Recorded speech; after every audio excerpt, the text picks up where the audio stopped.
চৰ অঞ্চলত মিয়াৰ দপদপনি অস্তিত্বৰ সংকটত চৰৰ গোপালক থলুৱা গোপালকৰ ভূমিত মিয়াই কৰিছে খেতি 15-16 বিঘা ভূমিত মিয়াই পাতিছে বাহৰ হাজোৰ ৰাজচক্ৰৰ অন্তৰ্গত ৰাক্ষসিনী চৰত অবৈধ বেদখলকাৰীৰ বিৰুদ্ধে হৰভল হাজো প্ৰশাসন হাজোৰ ৰাজচক্ৰৰ চক্ৰ বিষয়া হৰমিষ্ঠা নেওগে গোপালকৰ অভিযোগৰ ভিত্তিত চৰজমিন তদন্ত কৰি গু ৰিজাৰ্ভত বসতি স্থাপন কৰা কেইবাটাও সন্দেহজনক নাগৰিকৰ বাসগৃহ উচ্ছেদ কৰে একাংশ স্থানীয় মধ্যভোগীয়ে এই সন্দেহজনক নাগৰিকৰ ওচৰতে পানীৰ দৰত শ বিঘা ভূমি বিক্ৰী কৰি মিয়াক বৰপীৰা পাৰি দিছে বুলিও অভিযোগ কৰিছে থলুৱা গোপালকসকলে যাৰ ফলত চৰণীয়া পথাৰখন দিনক দিনে অধিক সংকুচিত হৈ আহিছে আনকি মিয়াই এই চৰণীয়া পথাৰখনত হালবাই খেতি কৰাও আৰম্ভ কৰে এতিয়া গোপালক তথা মহপালকে চৰণীয়া পথাৰ বিচাৰি হাহাকাৰ কৰিবলগীয়া পৰিস্থিতিৰ সৃষ্টি হৈছে ৰাক্ষসিনী চৰত দালাল সোণোৱালী আৰু চিন্তু বৰ্মনৰ দপদপনি চলে বুলিও আন এক গুৰুতৰ অভিযোগ আনিছে স্থানীয় ৰাইজে 50-60 মান দালাল জড়িত আছে সুনু আৰু চিন্তু দুটা কৈছে দুটাই এটো ঘৰ ক'ত চিন্তু সুনু ঘৰ আমাৰ গণমতে নামটো কওক জানিব পৰা মতে 16 বিঘা ভূমিৰ অধিকাংশ ভূমিতে এতিয়া বেদখলকাৰী অবৈধভাৱে ঘৰ সাজিছে কিংবা খেতি বাতি কৰি গোপালকসকলৰ বাবে আন এক ভাবুকি কঢ়িয়াই আনিছে শীঘ্ৰেই গোচৰণীয়া পথাৰখন বেদখলমুক্ত কৰি থলুৱা মহপালক তথা গোপালকৰ বাবে মুকলি কৰি দিবলৈ কামৰূপ জিলাৰ আয়ুক্তগৰাকীক দাবী জনাই স্থানীয় গোপালকসকলে ইয়াত কৈছে মানে মই গণমগাঁও হা মোৰতো আজি বহু বছৰ বাস কৰি থাকিলো গতিকে ইয়াত বাহিৰে বিদেশী মানুহ আনি পেলাই লিজত মাটি গিলা দিছে দিলি আৰু খেতি বাতি কৰাৰ পিছত আমাৰ মুহিন্তি ৰাখাৰ কাৰণে হা মুহিন্তি ৰাখাৰ কাৰণে আমাৰ গৰু ছাগল ৰাখাৰ কাৰণে আমাৰ মানুহখিনি অসুবিধা হৈছে কাৰণ আমি চৰকাৰক অবজেকশ্যন দিছো চিএমৰ তাতে অবজেকশ্যন দিছো যে আমাক চৰহেন্তি লাগে কোনে লিজত দিলে মানে এতিয়া মানুহটো দেখাই পায় মানুহবিলাক লগ নাপাওঁ ৰাতি ট্ৰেক্টৰ মাৰে দিনততো লগেই নাপাওঁ চৰণীয়া পথাৰ চৰণীয়া পথাৰ গেজি মিছা সেইকাৰণত আমাক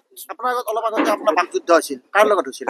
বাকযুদ্ধ যে হৈছিল কাৰ লগত হৈছিল বাকযুদ্ধ মানে চিন্তুহঁতে আমি হেৰি মানে চৰকাৰী না শুনো চৰকাৰী মাটিত থকা বুলি কয় কৰি দিব আমি চৰকাৰী মাটিত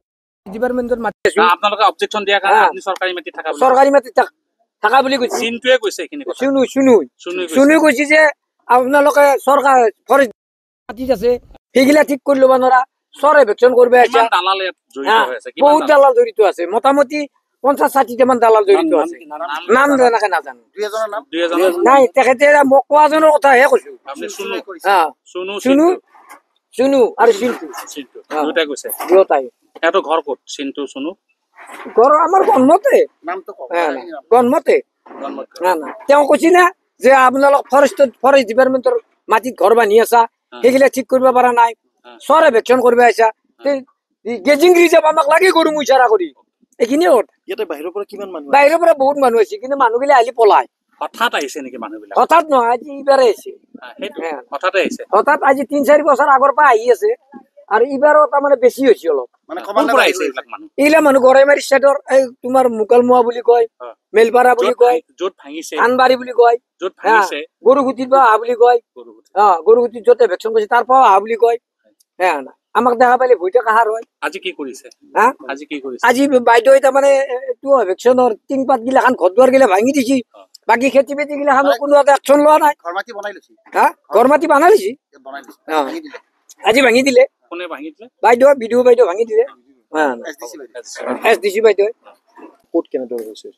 এইখিনি ৰাক্ষসিনী চৰ হয় ইয়াতে আমি খবৰ পোৱা মতে মানে অলৰেডি কিছুমান মানুহে ইয়াতে অবৈধভাৱে আছে বুলি কৈছিলে পিটিশ্যন আমি তেনেকৈ পাইছোঁ আৰু সেই সংক্ৰান্তে পিটিশ্যনখন লৈ পেলাই আমি ইয়াতে আজি আহিলোঁ দেখিছোঁ কিছুমান মানুহ ইয়াতে মানে আছে তো যিখিনি তেওঁলোকে অবৈধভাৱে ঘৰ চৰ বনাই আছে তেওঁলোকক ভাঙিবৰ কাৰণে কৈছোঁ আৰু যদি যোনে যোনে ভাঙা নাই তেওঁলোকৰখিনি আমি অলপ উচ্ছেদ অভিযান কৰিছোঁ 16 মান বিঘা হ'ব ইয়াতে 15-16 বিঘা মাটি হ'ব গোটেইখিনি ৰাক্ষসিনী চৰৰ আণ্ডাৰতে হয় মই সেইটো দালালৰ কথাটো গম নাপাওঁ বাৰু মই পিটিশ্যনখনৰ ভিত্তিতহে আহিছোঁ একচুৱেলি ঘৰ ভাঙি দিয়া হৈছে একচুৱেলি এইখিনি মহৰ খুটিৰ কাৰণে হয় তো মহ আৰু গৰু পালকৰ কাৰণে এইখিনি মানে তেওঁলোকে ইয়াতে ৰাখে তো যেতিয়া বেলেগ খেতি কৰিছে আপোনালোকে দেখিছে ফেঞ্চিং দিছে তেওঁলোকে বেলেগ ঘৰ বনাইছে নহয় জানো সেইখিনিৰ কাৰণে মহখিনিৰ বা গৰুখিনিৰ মানে দিগদাৰ হৈছে তেওঁলোকে পানী খাবলৈ যাব পৰা নাই আপোনালোকে দেখিছে বস্তুখিনি তো সেইটো কাৰণে আমি আজি আহিব লগা হৈছে ইয়াতে হাজোৰ পৰা ভৃগু দাসৰ সহযোগত বিশেষ প্ৰতিবেদন নিউজ ডেস্ক ৰিপৰ্ট